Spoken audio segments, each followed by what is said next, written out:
Elon Musk, le milliardaire américain, a annoncé qu'il voulait racheter Twitter 43 milliards de dollars il y a de ça 2 mois. Sauf que tout ne s'est pas passé comme prévu. Reprenons ensemble la chronologie des événements. Le milliardaire américain a décidé de racheter Twitter pour la liberté d'expression. D'après lui, trop de choses étaient censurées sur Twitter. Mais quand on voit que Elon Musk peut faire baisser le cours du Bitcoin de 10% avec un tweet, on comprend pourquoi. Avant de faire sa proposition de rachat, Elon Musk a racheté 9,2% de Twitter. Son objectif, lancer un hostile takeover.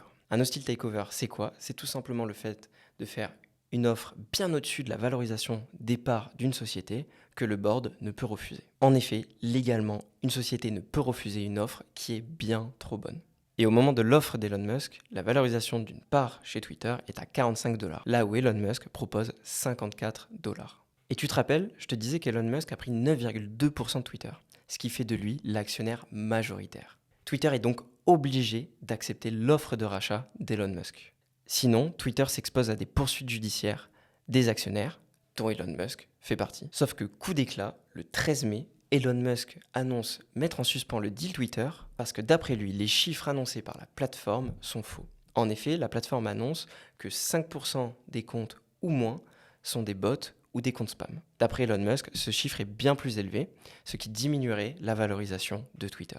Et ce 8 juillet, Elon Musk a annoncé annuler le deal Twitter. Alors d'après toi, pourquoi? On pourrait penser que c'est un coup de pub pour le milliardaire américain qui adore être au devant de la scène. Et je vais te dire pourquoi Elon Musk suspend ce deal. Tout simplement parce que depuis sa proposition, le marché a baissé de 20%. Ce qui veut dire qu'une offre Twitter vaut 20% de moins que sa valorisation au moment de l'offre d'Elon Musk. Une part de Twitter valait 45 $. Elle vaut maintenant 35 $. Et Elon Musk rachèterait pour 54 $. Ce qui veut dire qu'il achète une offre très largement surcotée. Et on sait tous les deux qu'Elon Musk n'est pas philanthrope et ne veut pas acheter des parts trop chères.